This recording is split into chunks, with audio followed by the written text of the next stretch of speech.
I stared at my phone in disbelief, reading the text from Maria, our nanny of 6 months. Ms. Olivia, we need to talk. Your stepfather has been paying me to report on you, but I have proof of everything. My hands trembled as I sank into my home office chair. At 32, as a single mother to my 4-year-old daughter Lily, I'd grown accustomed to my stepfather Robert's attempts to control my life. But this was a new low. Maria had seemed perfect when she started, wonderful with Lily, professional and highly recommended. Now I understood why. Robert had planted her. Come over after Lily's bedtime, I texted back. My mind raced through every conversation, every moment I'd shared with Maria in our home. What had she reported? What ammunition had I unknowingly given my stepfather? At 8:30 p.m., with Lily sound asleep, Maria sat across from me at my kitchen table. Her usually confident demeanor was replaced with nervous energy as she pulled out her phone.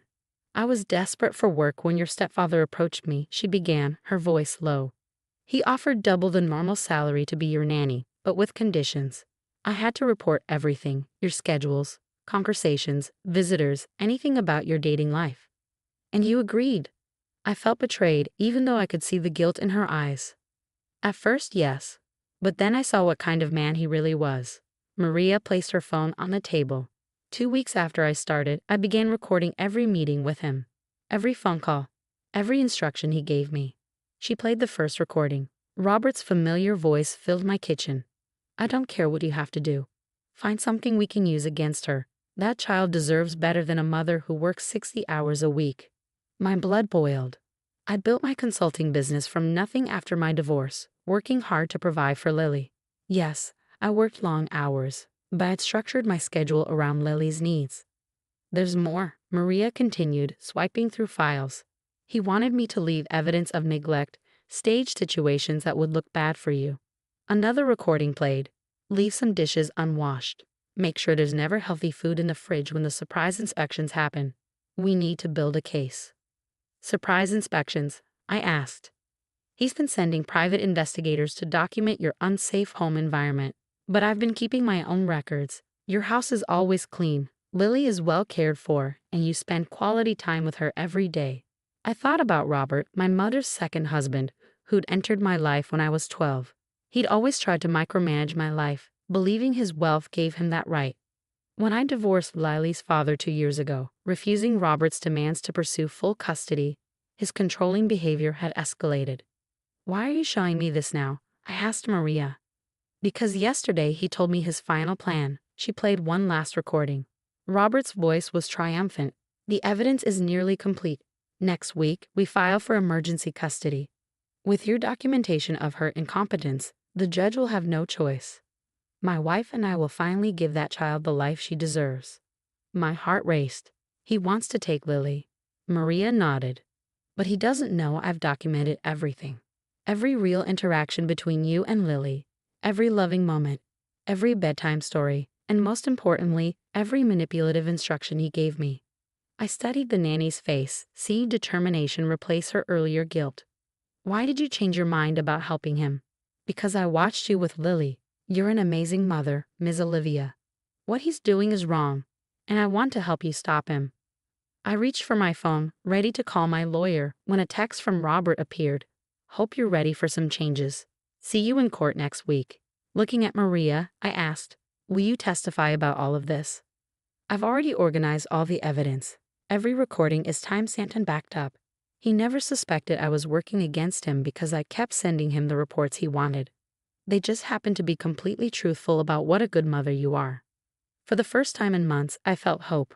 Robert had finally overplayed his hand. We need to move quickly, I said, already drafting an email to my lawyer. He'll try to discredit you once he realizes what's happening. Maria smiled grimly. Let him try. The truth is all on these recordings. And wait until you hear what he said about the judge he's trying to bribe. Robert thought he'd found the perfect spy. Instead, he'd given me exactly what I needed to end his interference in our lives forever. The next week would change everything, just not in the way he planned. The following days were a blur of legal preparations and strategy meetings. My lawyer, Amanda Chen, couldn't believe our luck with the evidence Maria had collected. This is more than just attempted custody interference, Amanda said, reviewing the recordings. We're looking at potential criminal charges for attempted bribery of a court official. We were in her office, listening to Robert's most damning conversation. Judge Peterson owes me. Once I make another donation to his re-election campaign, he'll see things our way. No judge would leave a child with a mother who's never home. Maria sat beside me, providing context for each recording. He made that call right after telling me to start documenting every minute Ms. Olivia spent working. He wanted me to exaggerate her absence. But you didn't, I said, still amazed by her loyalty. No, I kept accurate records instead. You work from home 3 days a week, have breakfast and dinner with Lily every day, and never miss her important moments. The truth was your best defense. Just then, my phone buzzed. It was my mother, Robert's wife. Olivia. What's this I hear about you threatening Robert? He's only trying to help. I put the phone on speaker. Mom, do you know what your husband has been doing? Trying to protect his granddaughter. You're always working, always on your phone. Robert says. Robert paid my nanny to spy on me, I interrupted. He's trying to bribe a judge to take Lily away from me. Silence filled the line. Then, that's ridiculous. He would never. Amanda nodded, and I played one of the recordings. My mother gasped as she heard her husband's voice plotting against her daughter. There's more, I said softly. Hours more. Would you like to hear how he plans to use your money to fund this scheme? Or how he's been having me followed? I need time to think, my mother whispered before hanging up. Amanda started organizing papers. We're filing for an emergency protective order. Based on these recordings, we can prove harassment and attempted parental alienation. He won't take this well, Maria warned. He's used to getting his way. As if on cue, my phone lit up with a text from Robert. Just heard you're spreading lies about me. Remember who paid for your first car, your college. Don't make me your enemy. I showed the message to Amanda, who added it to her growing file. Classic intimidation. He's digging his own grave. That evening, while Maria stayed with Lily, I met my mother at a cafe. She looked tired, her usually perfect makeup slightly smudged. I confronted him, she said, stirring her untouched coffee. He said it was all taken out of context, that he was protecting Lily from your neglect. And you believe him? She pulled out her phone, playing a recording of her own. Robert's voice filled our quiet corner. Of course I paid the nanny. Someone needs to document how unfit Olivia is. Once we have custody, we can raise Lily properly. Your daughter never deserved to be a mother. I recorded him without knowing about your evidence, my mother said, her voice breaking. I needed to know the truth. I reached across the table, taking her hand. Help us stop him, Mom. She squeezed my hand back. I already called my lawyer this morning. I'm filing for divorce. Meanwhile, Maria had been documenting Robert's increasing attempts to contact her. He'd offered more money, then resorted to threats when she stopped responding. Delete everything and stick to the plan, his last message read, or you'll never work in childcare again. But Maria hadn't worked as a nanny for 15 years to be intimidated. She'd already contacted her previous employers, warning them about Robert's potential interference. My reputation is built on honesty and care, she told me. His threats only proved we're doing the right thing. Amanda filed our paperwork the next morning. By afternoon, Robert was served with both a protective order and notice of our countersuit regarding his interference. His response was immediate and explosive. He showed up at my house, ignoring the protective order, only to find police waiting. Maria had called them the moment his car appeared on our street. You ungrateful brat, he shouted as officers approached him. After everything I've done for you. I stood in my doorway, Lily safely inside with Maria, watching as the man who tried to control my life for 20 years was finally faced with consequences. Everything you've done was for yourself, I called back. And now everyone knows it. As Robert was escorted away, my mother's car pulled up. She hurried to hug me, then went inside to see Lily. Looking at the police car disappearing around the corner, I felt a weight lift from my shoulders. Robert had tried to use Maria as his spy, but instead, she'd become my strongest ally. His own arrogance had blinded him to the possibility that someone might choose integrity over money. Tomorrow would bring more challenges, court appearances, testimony, the formal custody hearing. But for now, I had my daughter, my mother back on my side, and irrefutable evidence of Robert's true nature. The spy he planted in my house had become his downfall, and I couldn't help but appreciate the irony. The courthouse hallway buzzed with tension 3 weeks later. Robert sat with his legal team, his usually immaculate appearance showing signs of strain. My mother sat on our side, her divorce papers filed the week before. "Remember," Amanda whispered, "let the evidence speak for itself." Maria's recordings tell the whole story. Judge Wilson, not Pearson, presided over the case. Robert's attempted bribery scheme had been exposed, leading to a separate investigation. As the hearing began, Robert's lawyer tried to paint him as a concerned grandfather, worried about his granddaughter's welfare. Then Maria took the stand. "Please tell the court about your employment arrangement with Mr. Stanford," Amanda requested. Maria spoke clearly, her professional demeanor unwavering. "Mr. Stanford hired me through my agency, offering double my usual rate. He said it was to ensure quality care for his granddaughter, but during our first meeting, he revealed the true purpose." She played the initial recording. Robert's voice filled the courtroom. "I need detailed reports.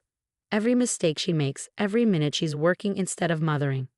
We'll build a case for custody, and you'll be generously compensated for your help." Robert's face reddened as his own words condemned him. His lawyer attempted to object, but Judge Wilson overruled him. "And how did you respond to this request?" Amanda asked. "I began documenting everything, but not in the way Mr. Stanford wanted. I recorded our meetings, saved his messages, and kept accurate records of Ms. Mitchell's parenting. The truth was very different from what he wanted to hear." Maria proceeded to present her daily logs. "My morning routines with Lily, our family dinners, the way I'd structured my work around my daughter's schedule." She showed photos of our art projects, videos of bedtime stories, and documentation of every parent-teacher meeting I'd attended. "Mr. Stanford insisted Ms. Mitchell was neglectful," Maria continued, "but I witnessed a devoted mother who balanced work and family with extraordinary care." During cross-examination, Robert's lawyer tried to discredit Maria. "Isn't it true you violated your employment contract by recording these conversations?" "My contract requires me to report any attempts to harm my charges or their families," Maria replied calmly.